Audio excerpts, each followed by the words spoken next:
علی بھائی، آج کا آخری سوال ہے۔ اسی محرم الحرام 1442 ہجری میں لاہور سے تعلق رکھنے والے اہل حدیث مکتب فکر کے دو ذمہ دار علماء جو آپس میں بھائی بھی ہیں، آپ کے خلاف جھوٹا پراپوگنڈا کرنے میں مصروف عمل ہیں، حتیٰ کہ آپ کی ویڈیوز کو آؤٹ آف کانٹیکسٹ کاٹ کاٹ کر اپلوڈ کر کے عوام الناس کو آپ کے خلاف مشتعل کر رہے ہیں۔ آپ ان کے خلاف کوئی قانونی کارروائی کیوں نہیں کرتے؟ دیکھیں جی، جہاں تک قانونی کارروائی کا تعلق ہے تو میرا شروع سے ایک ہی موقف ہے کہ علمی اختلاف کو علمی رہنا چاہیے، اس میں جوڈیشری کو شامل کرنے کی ضرورت نہیں ہے، ادروائز بڑی مصیبت کھڑی ہو جائے گی۔ لیکن جس طریقے سے ان دو بھائیوں نے، جو آپ کو میڈیا پر اکثر ننگے سر نظر آتے ہیں، یہ میں ان کا کوئی عیب نہیں بیان کر رہا۔ اگر آپ میرے بارے میں کہیں کہ ایک انجینئر صاحب جو کہ اکثر پگڑی میں نظر آتے ہیں تو میں برا نہیں مانوں گا، میرا یہ فخر ہے سنت کو پہننا، ان کا فخر ہے ننگے سر رہنا، تو اس میں برا نہیں ماننا چاہیے ان کو، یہ ان کا کوئی عیب تو نہیں ہے نا، یعنی وہ ننگے سر خود رہتے ہیں نا۔ ہاں، سر پہ بال نہ ہو اور میں گنجا کہہ دوں کسی کو تو وہ آپ کہہ سکتے ہیں کہ ایک عیب، جب توفیق نہیں ہے کسی کو سر ڈھانپنے کی اور وہ فخریہ وہ سمجھتا ہے یہ زیادہ بہتر ہے تو ٹھیک ہے۔ تو یہ دونوں جو ننگے سر والے بھائی جان ہیں، انہوں نے جو یہ طریقہ کچھ عرصے سے اڈاپٹ کیا ہے، جسے میں کہتا ہوں کہ یہ اہل حدیث مکتب فکر کی میت کے اوپر نوحہ کر رہے ہیں اپنے اس فرقے کی، یہ نوحہ ہے نا۔ اس طریقے سے آؤٹ آف کانٹیکسٹ چیزوں کو کاٹنا اور عوام الناس کو مشتعل کرنا، یہ وہی حربہ ہے جو کافی عرصہ تک ان کے ساتھ باقی مکتب فکر کے لوگ کرتے رہے ہیں، اور آج انہوں نے یہی حرکتیں ہمارے ساتھ شروع کر دی ہیں۔ تو کسی خاص حد تک تو ہم برداشت کریں گے، اس کے بعد ظاہر ہے کہ میرے پاس تو کوئی کرائے کے گھنڈے نہیں ہیں کہ ان کو سبق سکھائیں، نہ میرا اس طرح کا کوئی شغف ہے۔ پھر جوڈیشری کا راستہ تو ہمارے لیے کھلا ہے، اور اگر یہ حادثے بڑھ گئے تو پھر انشاءاللہ تعالیٰ قانونی کارروائی جو پاکستان کے آئین کے تحت بنتی ہے وہ ان کے خلاف کریں گے، اور ہم پیچھے نہیں ہٹیں گے۔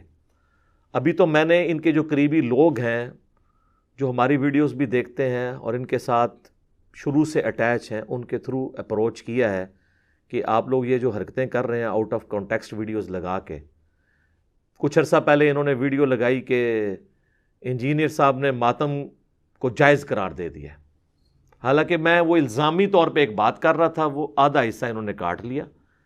وہ میں بریلویوں سے کہہ رہا تھا کہ ربیع الاول کو جس طریقے سے آپ سیلیبریٹ کرتے ہیں، اگر یہ عشق رسول کی نشانی ہے تو پھر اہل تشیع کہیں گے کہ 10 محرم کو جس طرح ہم منا رہے ہیں نا، یہ عشق اہل بیت کی نشانی ہے، تو پھر آپ 10 محرم پہ ماتم بھی کیا کریں اور کالے کپڑے بھی پہنا کریں۔ اور اس کے اینڈ پہ میں نے بولا کہ میں تو دونوں طرح کی ایکٹیویٹیز کو صحیح نہیں سمجھتا ہوں۔ کنٹرول انوائرمنٹ میں مجالس اور جلسے ہونے چاہیے، روڈز بلاک کرنا یہ تو عوام الناس کو تکلیف دینا ہے، وہ کاٹ دیا اور آؤٹ آف کانٹیکسٹ جو ہے وہ اپلوڈ کیا۔ پھر ہمارے بھائی جو تھے انڈرسٹینڈ اسلام جو چینل چلاتے ہیں، انہوں نے دونوں ویڈیوز لگا کے تو ان کا کچا چٹا کھول دیا، پھر بھی ان کو شرم نہیں آئی ہے۔ آج آلموسٹ 1 سال گزر چکا ہے، وہ ویڈیو اسی طریقے سے اپلوڈڈ ہے۔ حالانکہ جو میں نے بھائی بیچ میں انوالو کیے ہیں، جو ان کے پاس گئے ہیں، ان کو جا کے سمجھایا کہ یار یہ آؤٹ آف کانٹیکٹ چڑھا رہے ہیں، تو یہ ابتسام صاحب جو ہیں وہ مانے ہیں کہ واقعی یہ آؤٹ آف کانٹیکسٹ چیزیں چڑھ رہی ہیں، لیکن اتارنے کے لیے تیار نہیں ہے۔ الٹا انہوں نے اسٹیٹمنٹ دی ہے، ٹھیک ہے جی، وہ علی صاحب نے کلیریفیکیشن اپنی دے دی ہے، وہ کافی ہے۔ یار میں نے تو کلیریفیکیشن اپنے لیے دی تھی نا، آپ نے جو مجھ پہ جھوٹ باندھا ہے اس کی کلیریفیکیشن تو ہوگی جب آپ ویڈیو بھی ڈیلیٹ کریں گے اور ایک ورڈکٹ دیں گے کہ ہم سے مس ہینڈل ہوا۔ میں نہیں کہتا کہ بدنیتی سے ہوا، 1 ٹن حسن ظن رکھ لیتا ہوں۔ مجھے کتنے لوگ لا کے آؤٹ آف کانٹیکسٹ ویڈیوز لوگوں کی دکھاتے ہیں، میں نے کبھی کسی کے اوپر کلپ نہیں بنایا، یعنی یہ تو ذمہ داری والا کام ہے۔ پھر ہم آپ پہ وہی حدیث پڑھیں گے جو صحیح مسلم کی ہے کہ کسی شخص کے جھوٹا ہونے کے لیے یہی کافی ہے کہ وہ بغیر تحقیق کے ہر سنی سنائی بات کو آگے کر دے۔ تحقیق آپ لوگوں نے کیوں نہیں کی ہے؟ تو یا پھر ہم یہ سمجھیں گے کہ آپ انفیئر مینز یوز کرنا چاہ رہے ہیں، آؤٹ آف کانٹیکسٹ چیزیں یوز کر کے آپ عوام الناس کو ہمارے خلاف مشتعل کرنا چاہتے ہیں۔ اس سے تو یہ سیدھا سیدھا رزلٹ نکل رہا ہے۔ تو یہ میں نے تو اس کے اوپر بولنا بھی نہیں تھا، لیکن یہ لوگ باز نہیں آ رہے، اور بار بار اور غلطی ماننے کے باوجود نجی محفلوں میں اپنی ویڈیوز کو ڈیلیٹ نہیں کر رہے. اور پھر پاکستان میں جہاں پہ اکثریت عوام کی دین کے بارے میں جذباتی ہے، اس قسم کا لوگوں کو اشتعال دلانا، تو مطلب اس کا مطلب پھر آپ کے ساتھ جو دوسرے مکاتب فکر کے لوگ کرتے رہے وہ بالکل صحیح تھا.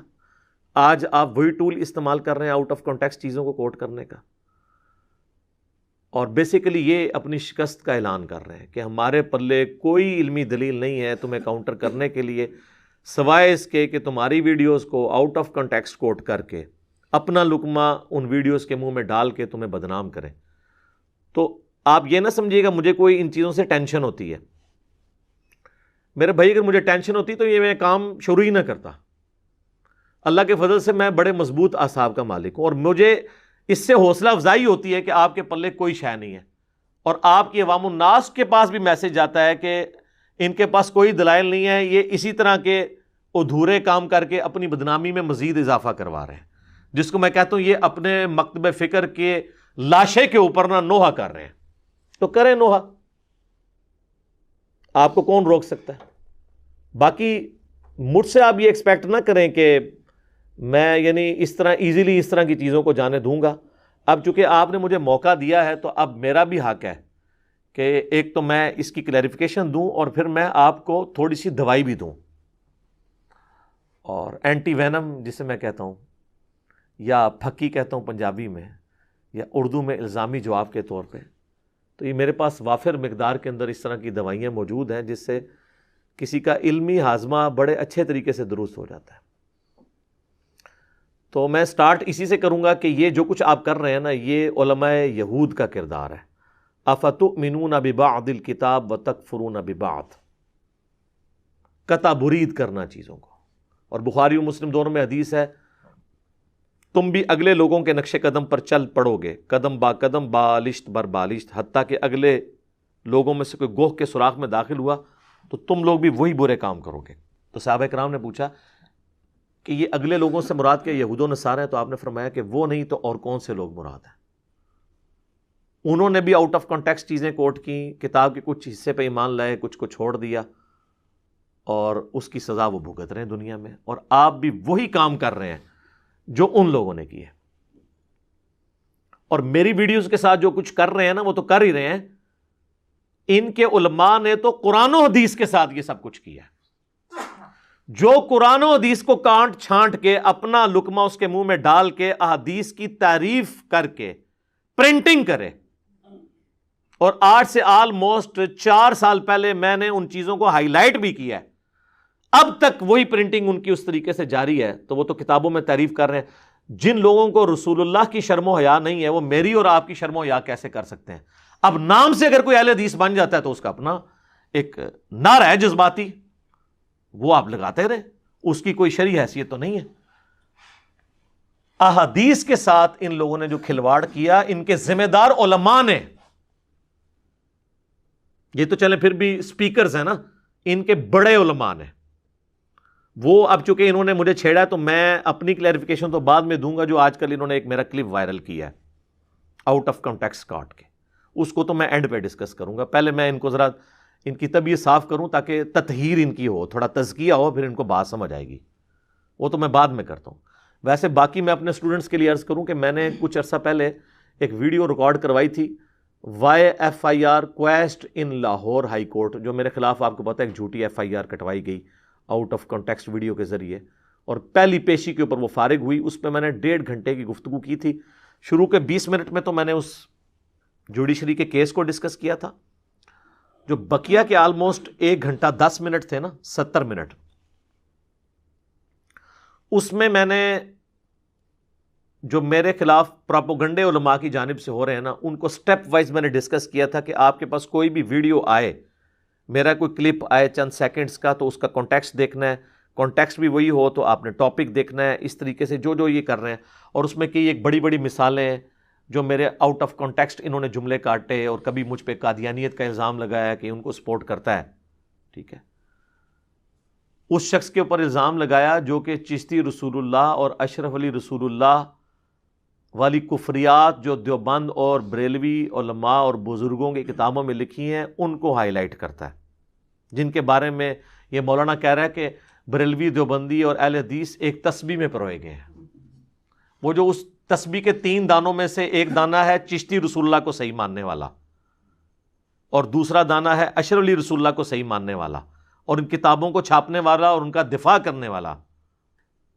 اور سینٹر میں جو دانہ ہے نا، اس دانے نے جو گل کھلائے ہیں نا، وہ میں آپ کو بتا دیتا ہوں، جو احادیث کی تحریف کرتے ہیں اور نام رکھا ہوا ہے اہل حدیث.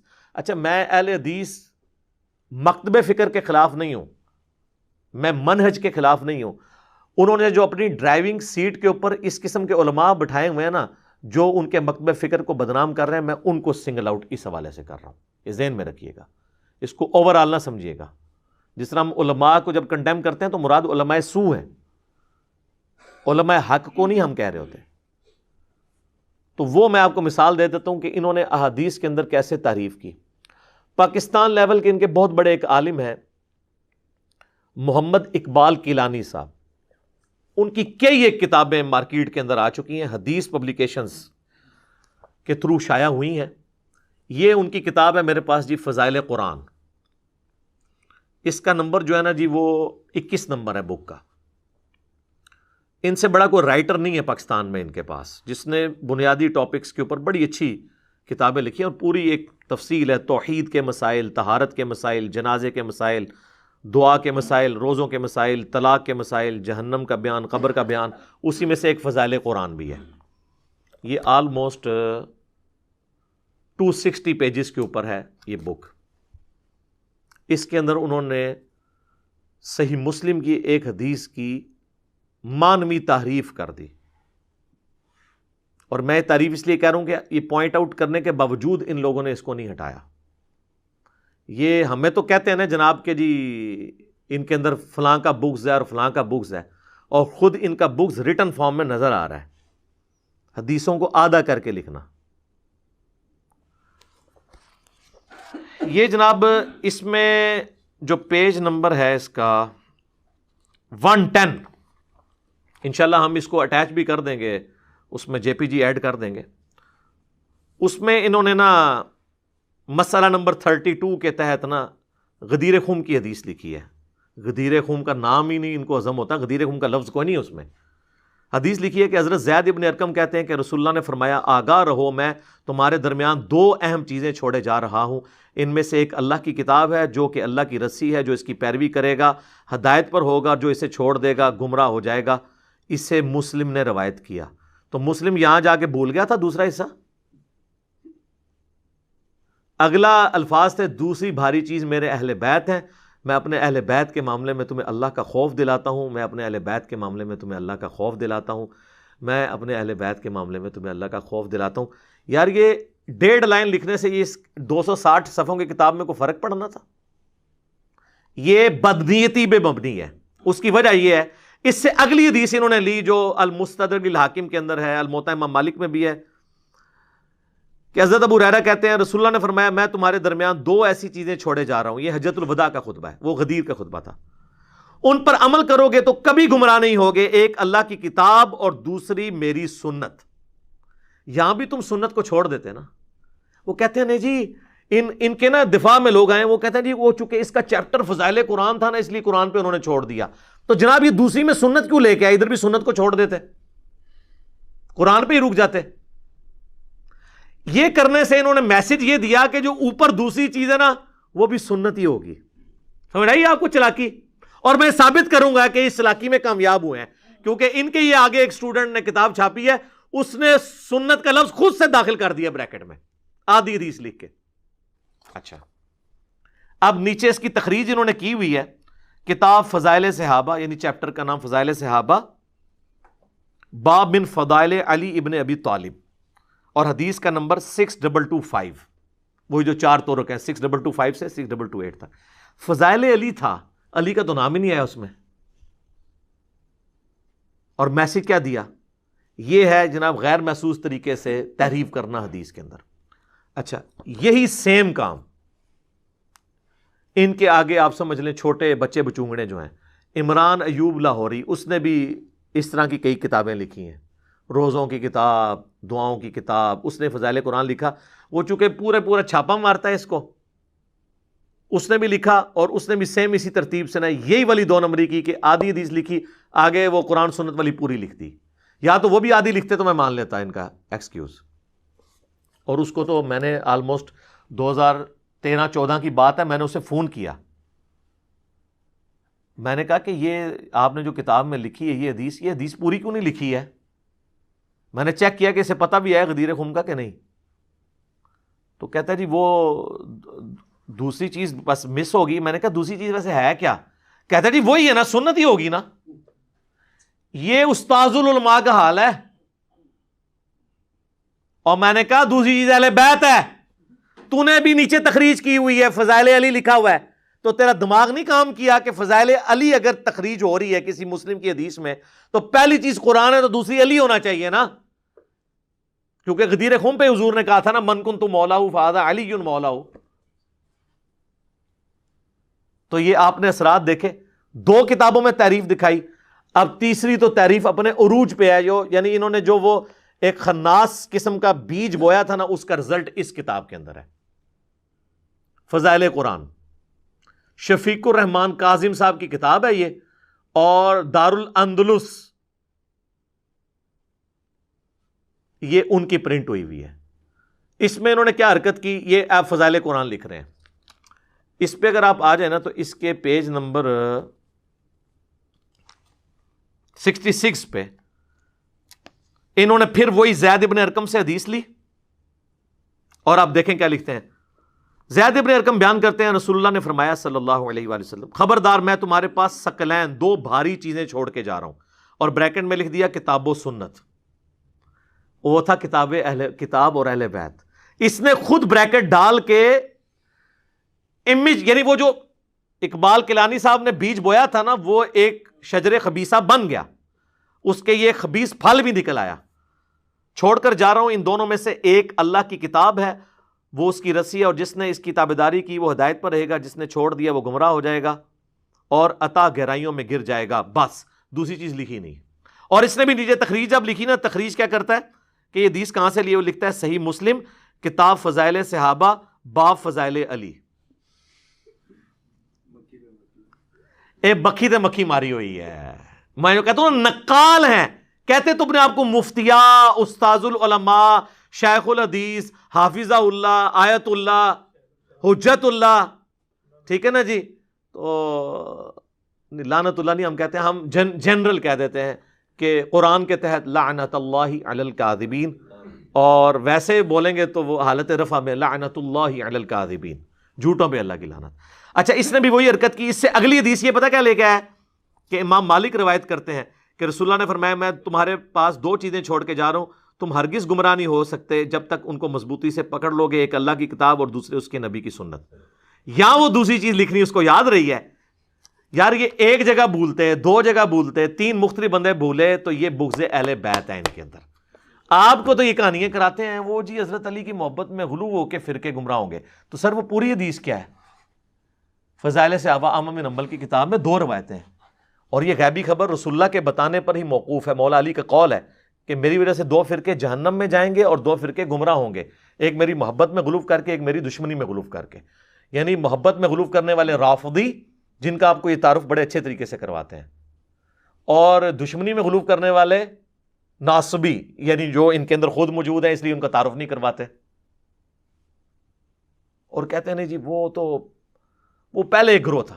نہ سر, سنن نسائی میں موجود ہے کہ خوارج ناصبی قیامت تک پیدا ہوتے رہیں گے, اور ان کا آخری گروہ دجال کے ساتھ مل کے مسلمانوں کے خلاف قتال کرے گا. آپ کو نظر نہیں آ رہے نا, آپ نے اینک دوسری لگائی ہے, ہمیں تو نظر آ رہے ہیں. تو آپ کو کیسے نظر آئیں گے؟ آپ کے اندر موجود ہے. اور پھر جب زیادہ بحث ہوتی ہے کہتے ہیں جی قیامت الدن پوچھا نہیں جائے گا.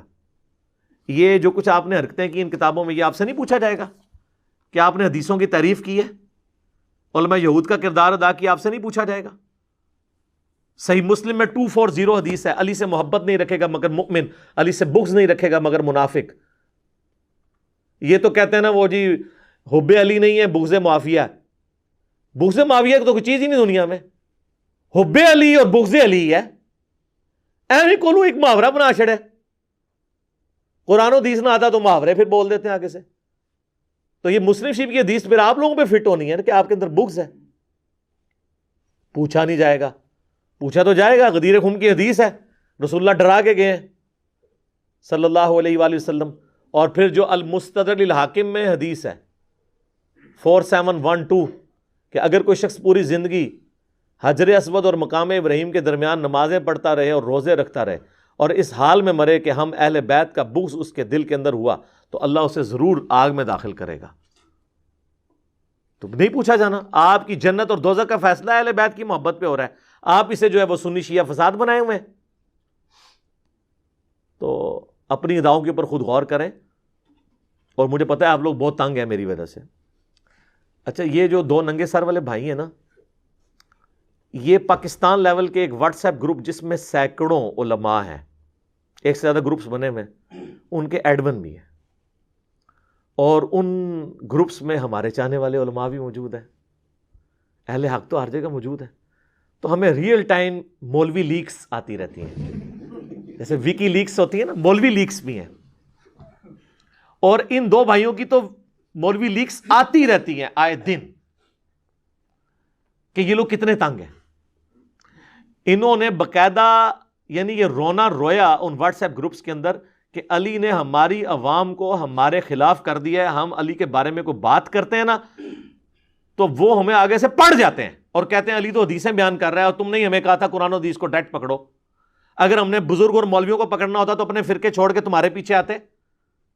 تمہارے پاس تو بزرگ ہی بہت تھوڑے ہیں, ہم جن فرقوں سے ہیں ادھر تو تھوک کے حساب سے بزرگ ہیں. اتنے بزرگوں کی قربانی محمد رسول اللہ کی وجہ سے ہم نے دی تھی صلی اللہ علیہ وآلہ وسلم. اب ان کا دامن چھڑا کے تو اپنے بابوں کے پیچھے لگا رہے ہو. تو یہ رونا روتے ہیں کہ جی کیا کریں, وہ تو ہمیں لڑتے ہیں آگے سے. تو اس کا پھر وہ حال انہوں نے تجویز کیا کہ حال یہ ہے کہ اب ہم اس کا مقابلہ تو نہیں کر سکتے, تو دو حال انہوں نے تجویز کیے. ایک تو یہ ہے کہ اپنی عوام کو بتائیں کہ بھئی قرآن و حدیث میں سے ڈائریکٹ نہ لیں, جو سلف کا منہج ہو, اور سلف بھی وہ جو ان کے مطلب کی بات کریں اس کو لیں, چاہے وہ قرآن حدیث کے الٹ بھی ہو. تو سر پھر حنفی بھی ٹھیک کر رہے ہیں, امام حنیفہ سلف نہیں ہے. پہلے 300 سال میں تو آتے ہیں نا, 150 ہجری میں فوت ہوئے ہیں. ان کی طرف جو چیزیں منسوب کرتے ہیں وہ بھی تو اپنے سلف کا ہی منہج لے کے چل رہے ہیں نا. سلف کا منہج تو بعد میں آئے گا نا, اور سلف کا اگر منہج لینا ہے تو پہلے صحابہ کا منہج لیا جائے گا کہ صحابہ کیا سوچتے ہیں کسی حدیث کے بارے میں, صحابہ کرام اسے کیا رزلٹ نکالتے ہیں, صحابہ کرام اس حدیث سے کیا رزلٹ نکالتے تھے. بخاری اور مسلم کی کہ عمار کو ایک باغی جماعت قتل کرے گی, عمار ان کو اللہ اور جنت کی طرف بلائے گا, وہ جماعت دوزخ کی طرف بلا رہی ہوگی. جس صحابی نے عمار کو قتل کیا نا وہ تو اس کا مفہوم خوب سمجھتا تھا. ابو الغادیہ صلح حدیبیہ کا صحابی, مسند احمد میں وہ رویا کرتا تھا کہ میرے اوپر یہ فٹ ہو گیا مسئلہ کہ عمار کا قاتل اور مال لوٹنے والا آگ میں ہے. یہ بھی حدیث ہے مسند احمد میں. ابن حجر اسقلانی نے تھوڑی سی سمجھداری کرنے کی کوشش کی اور کہا کہ نہیں, صلح حدیبیہ کا صحابی تھا, وہ اس کو فضیلت کور کر جائے گی. تو شیخ البانی نے سلسلہ حدیث صحیحہ میں ابن حجر کے اوپر رد کیا. انہوں نے کہا کہ جب فضیلت عام ہو اور اس کے اوپر کوئی تخصیص کرنے والی حدیث آ جائے, تو یہ قاعدہ ویسے ابن حجر کو بھی پتا تھا, ویسے انہوں نے آنکھیں بند کر لی, جب تخصیص آ جائے تو حکم عام اٹھ جاتا ہے. صلح حدیبیہ والے کو آگ نہیں چھوئے گی, یہ عام ہے, لیکن جب تخصیص آ گئی کہ عمار کا قاتل اور مال لوٹنے والا آگ میں ہے تو یہ تخصیص ہوگی, اب اس سے یہ فضیلت اٹھ گئی. یہ جنرل ہے, ان کو سب کچھ پتا ہے. تو شیخ البانی جو ہیں وہ محبت اہل بیت کے امام تھے. تو انہوں نے کہا ایک ٹوٹکا یہ ہے کہ نا آپ نا یہ کہا کریں علماء سے پوچھ کے, تو سر یہ آپ کا نہیں چلنا. ہاں, اس کے لیے پھر آپ کو اپنے فرقے کا نام کچھ اور رکھنا پڑنا ہے. اہل حدیث فرقے میں یہ کام نہیں چلے گا. اور اس لیے میں بار بار کہتا ہوں کہ میں روئے عرض پہ سب سے زیادہ محبت اہل حدیث کے مکتب فکر اور ان کی سوچ کے ساتھ, مسلک اہل حدیث نہیں, منہج اہل حدیث کے ساتھ رکھتا ہوں. سب سے پہلے ان کو بات سمجھ آتی ہے, اور پریکٹیکلی یہ حقیقت ہے کہ یہ مکتب فکر تو آلموسٹ وینش ہو گیا ہے, مجھے سمجھ آ رہی ہے بیچاروں کے نوع کا. تو دوسرا انہوں نے کہا کہ دوسرا حربہ یہ ہے کہ اس کو نا گستاخ مشہور کرو. وہی جو ان کو لوگ گستاخ رسول کہتے تھے نا, تو آپ بھی اس کو گستاخ رسول, گستاخ صحابہ, یہ والا نا سودا بیچنا شروع کرو, اور خوب اس طرح کی نا چیزیں ہائی لائٹ کرو. تو اور چاہے آؤٹ آف کنٹیکسٹ کرتے رہو, اور اسی کے اندر انہوں نے پھر اس طرح کی حرکتیں کی ہیں. اور یہ جو حالیہ ویڈیو ہے انہوں نے 1 ہفتہ تک یہ ویڈیو گھومتی رہی ہے چند سیکنڈز کی, مجھے نہیں پتا تھی. مجھے اس دن پتا چلا جب انہوں نے اس کو یوٹیوب کے اوپر اپلوڈ کیا, فیس بک پہ چڑھایا, تو میں سر پکڑ کے بیٹھ گیا. میں نے کہا یار یہ لوگ 1 ہفتے میں بھی ان کو لوگ سمجھاتے رہے, انہوں نے عقل کے ناخن نہیں لیے, ہوش کے ناخن نہیں لیے. انہوں نے جناب وہ قطع برید کر کے تو, اور پھر وہ سلاخوں کے پیچھے میری تصویر بنائی اور کہا جی فی الفور اسے گرفتار کیا جائے, حکومتی اداروں کو انوالو کرنے کی کوشش کی, اور پھر ساتھ ہی ساتھ عوام کو مشتعل کرنے کی کوشش کی کہ کسی طریقے سے ہم یہ کریں. مجھے بتائیں میں جیل میں چلا بھی جاؤں, اس سے بڑی بات میں دنیا سے بھی چلا جاؤں, دین واٹ, کیا ہوگا؟ جو ہونا ہے, the damage has been done. Damage تو ہونا تھا, ہو چکا, لوگوں کو سمجھ آنی تھی, کیونکہ ہم نے لوگوں کو بابوں کے ساتھ نہیں جوڑا, کتابوں کے ساتھ جوڑا ہے. جو ہم آپ سے کہتے ہیں کہ مرنے سے پہلے اے مسلمان کر لے اس پہ غور, کتابوں کا خدا اور ہے, بابوں کا خدا اور, کتابوں کا منہج اور ہے, بابوں کا منہج اور, کتابوں کا جہاں اور ہے, بابوں کا جہاں اور. ٹھیک ہے. اچھا لوگ ہمیں کہتے تھے جناب وہ آپ کہتے ہیں نہ میں وابی نہ میں بابی, میں ہوں مسلم علمی کتابی.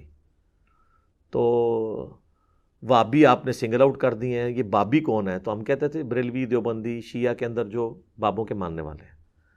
لیکن اب افسوس کے ساتھ مجھے نعرہ بھی چینج کرنا پڑے گا, وابی کا لفظ بھی ختم کرنا پڑے گا, کیونکہ وابی بھی بابی ہیں. نہ میں بابی نہ میں بابی, میں ہوں مسلم علمی کتابی. ٹھیک ہے. ہاں ادر دین وہابیوں کے آپ وہ والا شعر سنایا کریں, ان کو آپ کہا کریں بھئی یہ تمہارے اوپر یہ والا فٹ ہوتا ہے, تم نے بھی بابوں کی پرستش شروع کر دی ہے اپنے بزرگوں کی.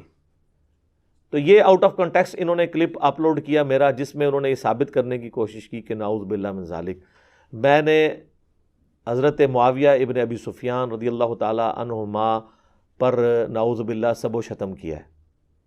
اور بھائی وہ ویڈیو تو حضرت معاویہ کے دفاع پر تھی, اس اعتبار سے کہ وہ کتاب میں نے کہا فراڈ اور جعلی ہے جس میں اس قسم کی روایتیں لکھی ہوئی ہیں, اور وہ میں نے الزامی جواب کے طور پہ پھکی کے طور پہ بیان کی تھی, اس لیے کہ ان لوگوں نے لوگوں کو یہ کہانیاں کی ہوئی ہیں آل امیہ کو بچانے کے لیے کہ جی حضرت حسین علیہ السلام نے تو کربلا میں 3 شرطیں رکھ دی تھی کہ یا تو مجھے یزید کے پاس جانے دو, میں ہاتھ میں ہاتھ رکھ دوں, اس کی بیعت کر لوں, ماشاءاللہ سبحان اللہ, مسئلہ ہی ختم.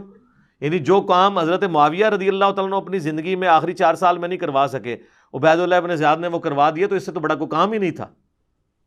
یا مجھے واپس مدینہ شریف جانے دو, یا کسی مسلمان سرحد پہ بھیج دو, میں جہاد کروں جا کے. وہ جی عبید اللہ ابن زیاد نے بیچ میں کام خراب کیا, ورنہ تو ان کی تو صلح ہو گئی تھی. اچھا تو پھر یزید نے عبید اللہ ابن زیاد کو سزا دی, صحیح بخاری میں موجود ہے کہ جب حسین ابن علی کا سر کاٹ کر ایک تشت میں عبید اللہ ابن زیاد یزید کا گورنر جو کوفے میں تھا اس کے سامنے رکھا گیا, اور امام بخاری نے لکھا ہے برأس الحسین علیہ السلام. سر امام بخاری جو ہے وہ وہابی نہیں تھے, ٹھیک ہے, وہ اہل بیت کے ماننے والے تھے. تو جب حسین کا سر کاٹ کے رکھا گیا تو عبید اللہ ابن زیاد ان کے حسن میں کوئی بات کرنے لگا, اور ترمذی کے الفاظ ہیں وہ چھڑی سے کچھ کرنے لگا.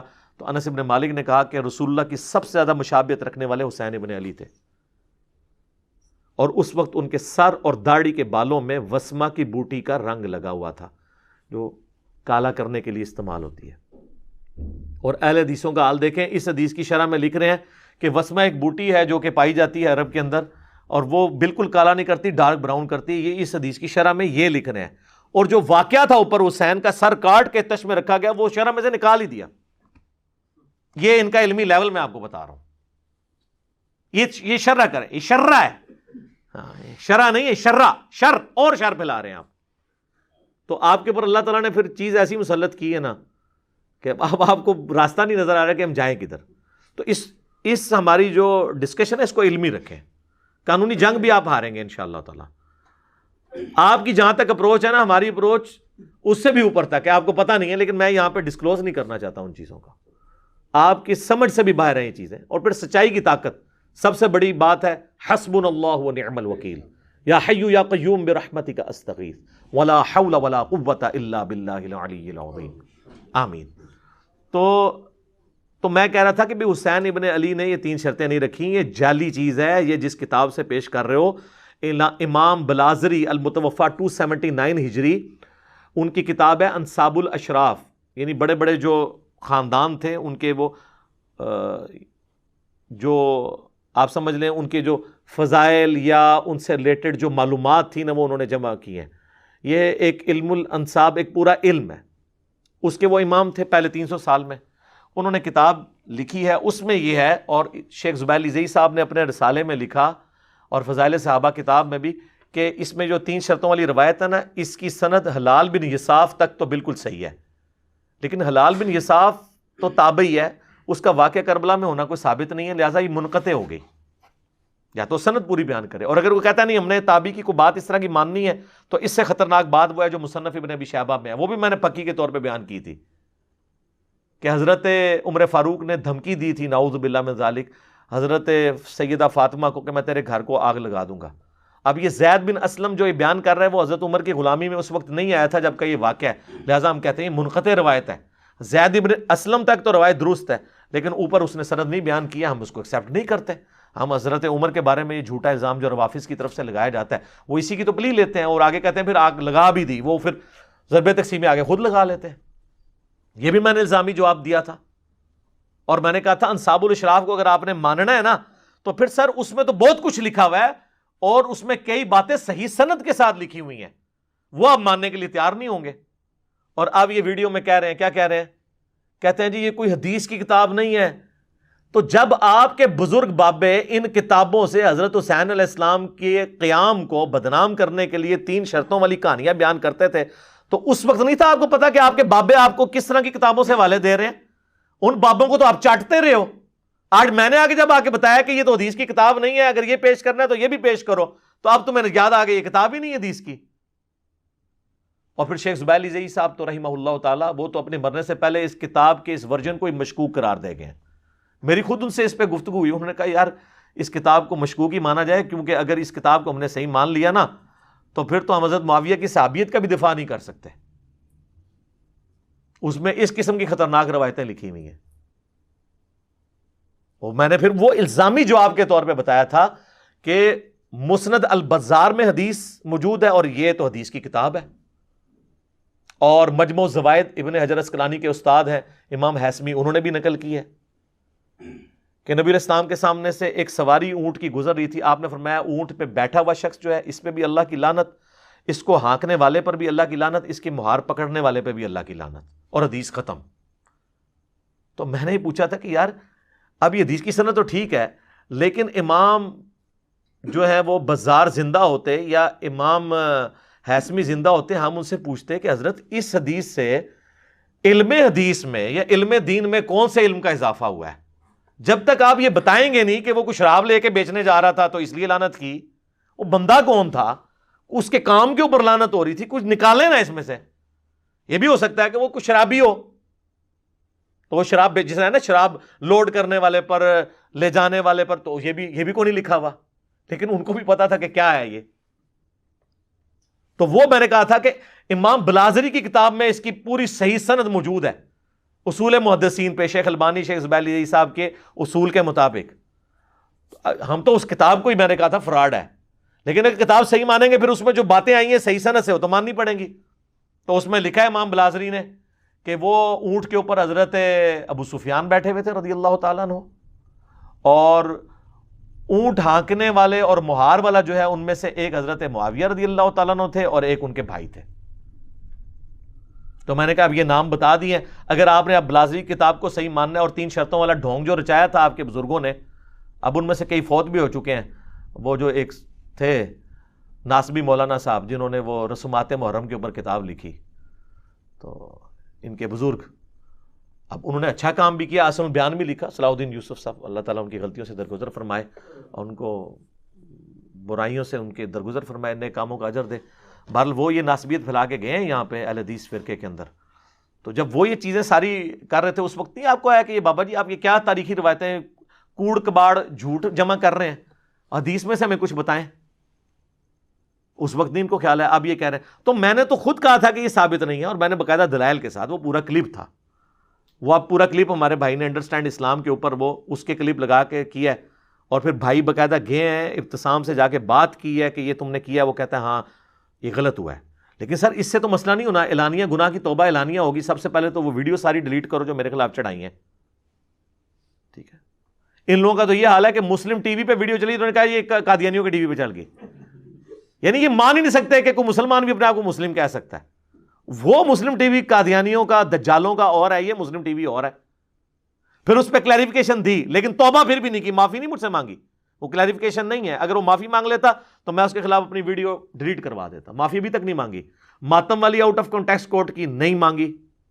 یہ ابھی حضرت معاویہ رضی اللہ تعالیٰ کے حوالے سے آؤٹ آف کانٹیکسٹ کی، عوام کو مشتعل کیا، اور ہم اداروں سے کہتے ہیں اس کو فوراً گرفتار کیا جائے. اور مذہبی منافرت، یہ مذہبی منافرت تو تم لوگوں نے پھیلائی ہوئی ہے ساری، جھوٹ بولتے ہو.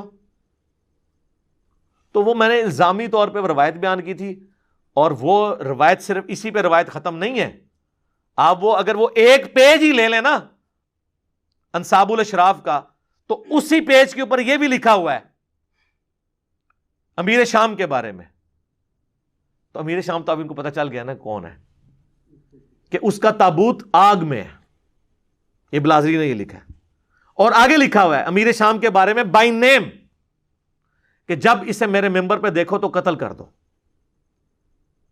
تو اب یہ ساری روایتیں اس کتاب میں موجود ہیں، اور شیخ زبیر علی زئی صاحب کہتے تھے اب یہ اگر ان ساری روایتوں کو ہم دیکھیں تو ہم کتاب سے ہی جان چھڑائیں.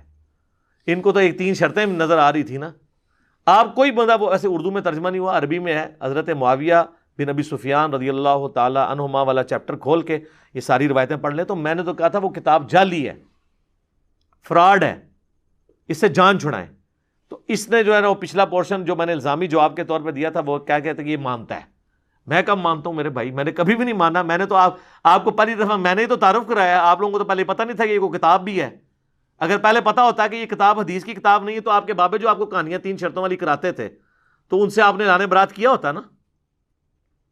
اتنے آپ بولے بن رہے. تو اس قسم کی جو حرکتیں کر رہے ہیں نا، ہمارا کام عوام الناس کو بتانا ہے. باقی اگر عوام الناس جانے، اور ہمارا مقدمہ عوام کی عدالت میں ہے. میں نے کسی کے ساتھ بیٹھنے کی ضرورت نہیں ہے. آپ تو ہمارے اسٹوڈنٹس کے ساتھ نہیں بیٹھ سکتے، آپ نے ہمارے ساتھ کیا بیٹھ رہے ہیں؟ ضرورت ہی نہیں ہے. آپ اپنی علمی مقدمہ رکھیں عوام الناس کے سامنے، عوام کو پتہ چل جائے گا. اور آخر میں حصول برکت کے لیے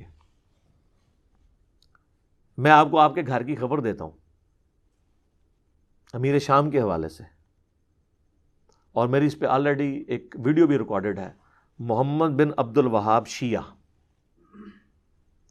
محمد بن عبد الوہاب، جس کی وجہ سے اس فرقے کو وہابی کی طرف منسوب کیا گیا. اگرچہ یہ لوگ ان میں سے علماء اکثر تو کہتے ہیں ہمیں نہ کہا جائے، ہم اہل حدیث ہیں. بہرحال بعض تو کہتے ہیں، پھر سٹیج پہ بھی آجتے ہو گئی وہابی، تو آپ فخریہ کہتے ہیں تو بس ٹھیک ہے. تو یہ وہابی فرقہ جو منسوب کیا گیا جس بندے کے ساتھ، ان کا نام تھا محمد بن عبد الوہاب. ویسے اس کا نام بھی عبد الوہاب نہیں تھا، محمد تھا. عبد الوہاب اس کے ابا جی تھے، وہ تو صوفی تھے. چلو یہ غلط العام چل گیا. محمد بن عبد الوہاب صاحب کے جو بیٹے تھے نا عبداللہ، انہوں نے سیرت الرسول پہ ایک کتاب لکھی جو دارالاسلام نے تو عربی میں شائع کی تھی. اردو ترجمہ ہمارے جیلم شہر سے 90 سے پرنٹ ہو کے فری بانٹا جا رہا تھا. اب انہوں نے کچھ قیمت رکھ لی ہے، کیونکہ میری ویڈیوز کی وجہ سے وہ بکنی شروع ہو گئی ہے، تو انہوں نے اس کی قیمت رکھ لی ہے. اور ابھی تک اس پہ لکھا نہیں ہے کہ اس کی قیمت یعنی رکھی ہے ہم نے. ابھی تک اس میں ہی لکھا ہے ہم نے اتنی بنا کے اتنی تقسیم کی فری. وہ عام پریفیس پڑھے تو یہی لگتا ہے کہ ابھی بھی فری ہے، لیکن ابھی انہوں نے قیمت رکھ دی اس کی. سیرت الرسول کتاب وہ تو ابھی 2020 میں انہوں نے نئی پرنٹنگ کروائی ہے. عبداللہ بن محمد بن عبد الوہاب المتوفى 1242 ہجری، آج چل رہی ہے 1442 ہجری بمطابق اکتوبر 2020. ایگزیکٹ 200 سال پہلے وہ فوت ہوئے ہیں. سیرت الرسول پہ انہوں نے بہترین آلموسٹ 800-900 صفحوں کی کتاب لکھی ہے. اور اس کی خوبی یہ ہے کہ اس کے اینڈ پہ انہوں نے خلفائے راشدین کو بھی ڈسکس کیا ہے، سیدنا ابو بکر، عمر، عثمان و علی رضی اللہ عنہ مجمعین کو. اور اس میں جو سیدنا علی والا چیپٹر ہے آپ کھول کے پڑھ لیں. میں نے 10 ریفرنسز دیے تھے. آج میں صرف چونکہ امیر شام کو ڈسکس کر رہے ہیں تو ان کے حوالے سے میں 3 ریفرنسز دیتا ہوں. اور میں اب دیکھتا ہوں ان 2 ننگے سر والے بھائیوں کو کہ یہ محمد بن عبد الوہاب کے اس بیٹے کے اوپر فتویٰ لگاتے ہیں. اہل حدیث نے جتنا ناسبیت کے خلاف کام کیا ہے نا، کسی اور فرقے نے نہیں کیا تھا. یہ جب سے سعودیہ ایران ٹسل شروع ہوئی ہے نا تو یہ لوگ ناسبیت کی طرف ہو گئے، ورنہ پرانے اہل حدیث تو ماشاءاللہ محب اہل بیت تھے. محمد بن عبد الوہاب صاحب کے آپ بیٹوں کے نام دیکھ لیں، حسین، حسن، علی، اور یہ تو حسن حسین کے نام کا پاسپورٹ ہونا تو سعودی عرب نہیں، صرف عرب ایمریٹس کے اندر بھی آپ کو ایئرپورٹ پہ لادا کر لیتے ہیں. تو محمد وہاب صاحب کے بیٹوں کے نام آپ دیکھ لیں اہل بیت کے ناموں کے اوپر. تو عبداللہ ان کا جو بیٹا ہے اس نے ایک کتاب لکھی، اس میں انہوں نے حضرت علی والے چیپٹر میں جو 3 حوالے ہیں نا وہ میں حصول برکت کے لیے دے رہا ہوں. تو اب مجھے ان کے خلاف بھی کلپ چاہیے کہ یہ کہتے ہیں نا اس کے اندر بغض معاویہ ہے. تو یہ بغض معاویہ نہیں ہے، تو آپ اظہار دیکھیں ذرا. تو بغض تو اندر کی چیز ہے نا، یہ اظہار معاویہ دیکھیں. پھر یہ سیرت الرسول کتاب ہے، یہ اس کا ذرا مہنگے والا ورژن ہے جو آپ ڈاک میں منگوا سکتے ہیں نا، وہ ذرا سستے والا ورژن ہے. اس میں نے 3 حوالے جو ہے نا اسپیشلی حضرت علی کے چیپٹر میں سے نکال کر کے رکھے ہوئے ہیں. سنیں، وہ لکھتے ہیں حضرت معاویہ رضی اللہ تعالیٰ عنہ نے اہل شام سمیت حضرت علی کی بیعت نہیں کی، پھر ان کی صرف مخالفت ہی نہیں کی بلکہ ان پر قتل عثمان میں اعانت اور اس پر رضامندی کا الزام بھی دھرا. استغفر اللہ اتوب الیہ. مگر اللہ نے ان کو اس سے بچا لیا. یہ میں نے استغفر اللہ ان کے لکھنے کے اوپر نہیں پڑھا، میں تو ایگری کرتا ہوں جو یہ لکھ رہے ہیں یہ ایسا ہی تھا. میں نے استغفر اللہ پڑھا ہے جنہوں نے حضرت علی پہ الزام لگایا ان کے اوپر. تو میں ایگری کرتا ہوں اس بک کے ساتھ، لیکن اب میں آپ سے پوچھتا ہوں کہ یہ کیوں نہیں رافضی؟ یہ تو نیم بھی نہیں بنیں گے، پورے پورے بنیں گے. یہ تو ڈائریکٹ لکھ رہے ہیں، میں نے تو یہ کبھی جملے نہیں بولے تھے. اچھا جی. پھر آگے چل کے وہ لکھتے ہیں عمار کی شہادت کے بعد عمر بن عاص نے لڑائی ترک کر دی، کیونکہ بخاری مسلم میں حدیث ہے کہ عمار کو باغی جماعت قتل کرے گی. عمار ان کو اللہ کی طرف بلائے گا، وہ جماعت دوزخ کی طرف بلائے گی. تو ظاہر ہے جس میں ذرا سا بھی ایمان ہوگا وہ تو پھر اندر سے رسپانس کرے گا. عمار کی شہادت کے بعد عمر ابن عاص نے لڑائی ترک کر دی اور بہت سے لوگوں نے بھی ان کی پیروی کی. حضرت معاویہ رضی اللہ تعالیٰ نے ان سے پوچھا آپ نے لڑائی کیوں ترک کی ہے؟ انہوں نے کہا ہم نے عمار کو قتل کر دیا ہے، اور میں نے حضرت صلی اللہ علیہ وآلہ وسلم سے سنا ہے کہ آپ فرمایا کرتے تھے کہ آپ کو باغی جماعت قتل کرے گی. معلوم ہوا کہ ہم باغی ہیں. معاویہ رضی اللہ تعالیٰ عنہ بولے خاموش رہیں، واللہ آپ اونٹ کی طرح ہمیشہ اپنے ہی پیشاب میں پھسلتے ہو. یہ عرب کا محاورہ تھا کہ بھئی تم خود اپنی کمزوری ہائی لائٹ کر رہے ہو مخالفین کے اوپر، پھر تو وہ واقعی کہیں گے یار ہم لوگ غلط ہیں. تو انہوں نے آگے سے ایک پھر ان کو ٹوٹکا بتایا. وہ کہتے ہیں کیا ہم نے ان کو قتل کیا ہے؟ ان کو علی اور ان کے ساتھیوں نے قتل کیا ہے جنہوں نے ان کو ہمارے درمیان لا پھینکا. ہم تو اپنے بچاؤ میں لڑ رہے تھے جس میں وہ قتل ہو گئے.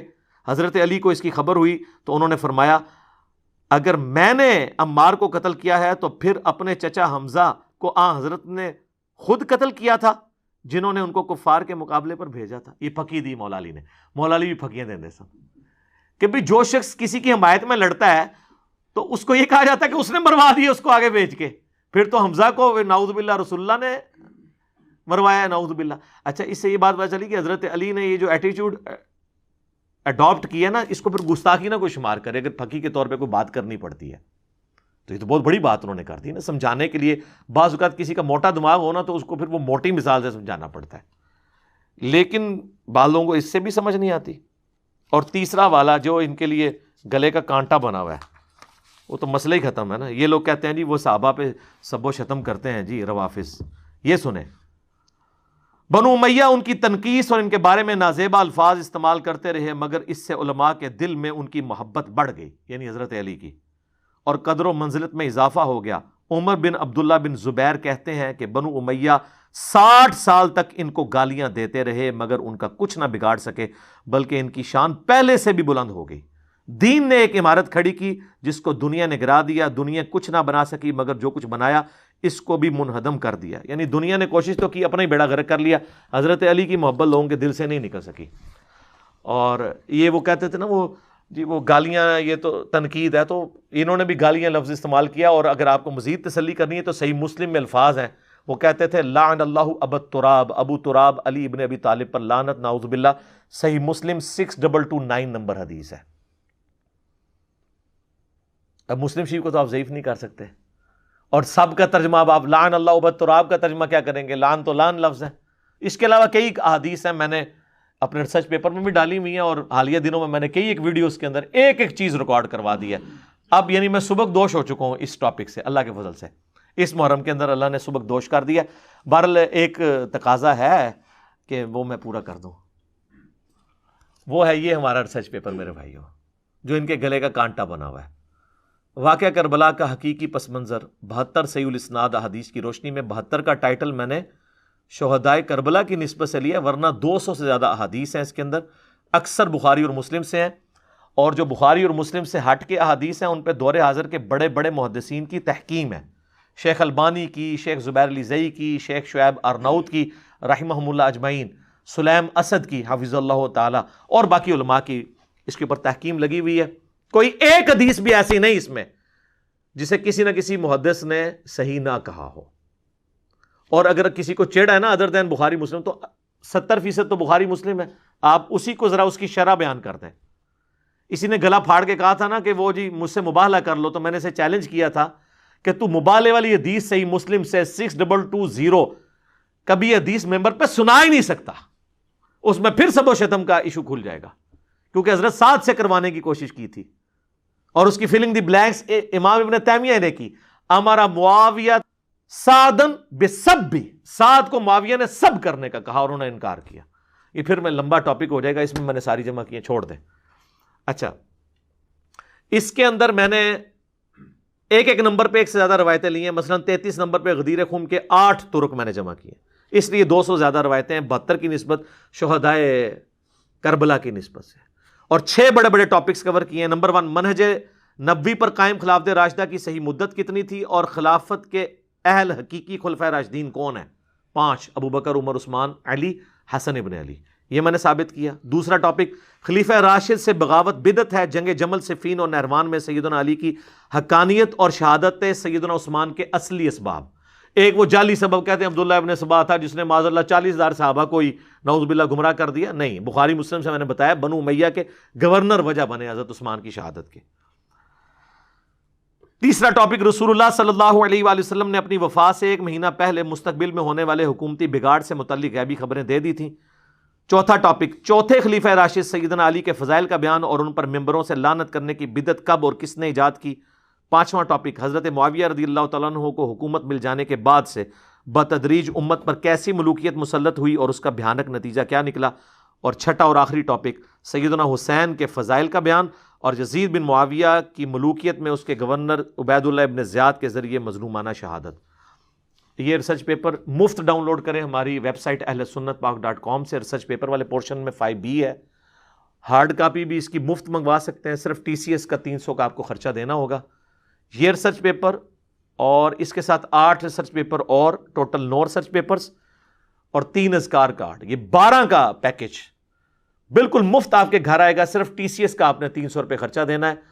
صبح 9 سے لے کر شام 5 بجے تک ہماری اکیڈمی کے نمبر پہ آپ رابطہ کر سکتے ہیں. واٹس ایپ کال نہیں کریں گے, ڈائریکٹ کال کریں 032159000162, اور بائٹ سے کریں گے تو +92 کے کوڈ کے ساتھ 32159000162. لیکن بائی ڈاک نہیں جاتی ہے, منگوانی ملک کے اندر ہوگی, باقی پھر آپ خود لے جائیں. تو یہ آپ ڈاک میں منگوائیں, یہ کلرڈ پرنٹنگ ہے, آپ کے گھر آئے گی, اس کو پڑھیں اور آپ کو حقائق پتہ چلیں گے. باقی یہ میرا شرعی حق تھا, مجھے جب کبھی اس طرح کا موقع ملتا ہے تو میں لوگوں کا دماغ کھولنے کے لیے کوشش کرتا ہوں کہ ان کو اس حقائق کے ساتھ جڑے ہوئے اور کئی ایک حقائق بھی بیان کر دوں. باقی اس محرم کے اندر میں نے کئی ایک ویڈیوز ایسی ریکارڈ کروائی ہیں جو آلموسٹ یہ 5B کو کور کرتی ہیں. سیدنا ابو بکر صدیق رضی اللہ تعالیٰ عنہ کی گستاخی کی تھی ایک رافضی نے, غالی رافضی نے, میں نے اس میں پھر اس کا رد کیا اور نہج البلاغہ شیعہ کی کتابوں سے ریفرنسز پیش کیے, اور وہ دیکھنے والا لیکچر ہے. یہ ہے خدمت فرقہ واریت سے بلند ہو کے. اس کے بعد حضرت معاویہ اور ابو سفیان پہ لعنت کی گئی تو میں نے جو ہے وہ اس کے خلاف ویڈیو ریکارڈ کروائی اور میں نے سب و شتم کو کنڈیم کیا, اور پھر میں نے بتایا کہ یہ ان کے دور میں شروع ہوا تھا اور جو لوگ ان کے نام لیوا ہیں ان کو چاہیے کہ پھر اب کم از کم جو ہے نا حضرت علی کے نام لیوا ان کے مخالفین والے طریقے کو تو آگے لے کے نہ چلے. اور پھر یزید کے جب امیر یزید والے نعرے لگائے گئے, ان بھائیوں کا کوئی بیان آیا اس پہ؟ حتیٰ کہ وہ جس نے گستاخی کر کے ملک کو فرقہ واریت کی آگ میں جھونکا ہے, اصل مجرم وہ ہے ڈاکٹر اشرف آصف جلالی. یہ جو آصف الوی ہے یہ تو بعد میں آیا, ویسے دونوں کے نام میں آصف آتا ہے. اصل تو اس نے سیدہ فاطمہ کے اوپر جھوٹ باندھا تو انہوں نے الٹا اس کا دفاع ہی کر دیا بجائے اس کو کنڈم کرنے. تو پہلے تو یہ گلے پھاڑ کے کہتا تھا ہم حسن و حسین کے دفاع کے لیے فاطمہ کے دفاع کے لیے کھڑے ہوں گے. تو کھڑا ہوا پھر تو نہیں, یہ صرف آل امیہ کے دفاع کے لیے کھڑے ہوتے ہیں جن کے خدمت گزار ہیں. اہل بیت کے دفاع تو ان کو نصیب بھی نہیں ہوگا, چاہیں بھی تو نہیں کھڑے ہو سکتے. کس منہ سے کھڑے ہوں گے؟ وہ دفاع کرنے کا تو مطلب ہے مخالفین اہل بیت کو کنڈیم کرنا پڑے گا, اور چاہے اس زمانے کے ہوں چاہے آج کے ہوں. یہ تو پوری حدیثیں نہیں بیان کر سکتے. تو میں نے اس کے اندر یہ یعنی یزید کے حوالے سے پوری ڈسکشن کی, تقی عثمانی صاحب کے فتویٰ جو تھا اس میں 7 دلائل اس کو ڈسکس کیا. تو ہماری تو کوشش ہے ہم آپ کو کتابوں کے ساتھ جوڑیں. کئی اور باتیں میں اس میں کر سکتا تھا, فی البدی میں ٹاپک پہ بول سکتا ہوں, لیکن پھر ویڈیو بہت لمبی ہو جائے گی. میرا خیال ہے جتنی آپ کو خوراک مل چکی ہے ان کے ماننے والوں کو یہ کافی ہے, اس کو یہ ہضم کریں. اور اب آپ وہی کام شروع کریں. میں عوام الناس سے مخاطب ہوں کہ اپنے علماء سے کہیں کہ ہاں جی آؤ کلیریفیکیشن دو محمد بن عبد الوہاب صاحب کے بیٹے کی. اب یہ نہیں کہنا ان کی اجتہادی غلطی ہے, نہیں, رافضی کہنا ہے پھر. اور اگر آپ نے ان کو رافضی کہا تو سب سے پہلے میں دفاع کروں گا ان کا کہ انہوں نے جو کچھ لکھا ہے وہ قرآن بخاری مسلم کے مطابق لکھا ہے. کرو ہاں تسی بولو, پھر تو اڈے نال میں پھر ٹین بننا ہے, بولو, اس لیے بولتے بھی نہیں ہے. تو ہمارا کام ہے سچائی کے ساتھ کھڑا ہونا. تو یہی گزارشات تھیں آپ کے سامنے رکھ دی. اللہ تعالیٰ سے دعا ہے جو حق بات میں نے کہی اللہ تعالیٰ ہمارے دلوں میں راسخ فرمائے. اگر جذبات میں میرے منہ سے کوئی غلط بات نکل گئی تو اللہ تعالیٰ ہمارے دلوں ہی سے معاف کر دے, ہمیں معاف بھی فرما دے, ہمیں کتاب و سنت کی تعلیمات پر عمل کر کے دوسرے بھائیوں تک پہنچانے کی توفیق عطا فرمائے. سبحانک اللہم و بحمدک اشہد ان لا الہ الا انت استغفرک و اتوب الیک وما علینا الا البلاغ المبین. جزاکم اللہ خیرا.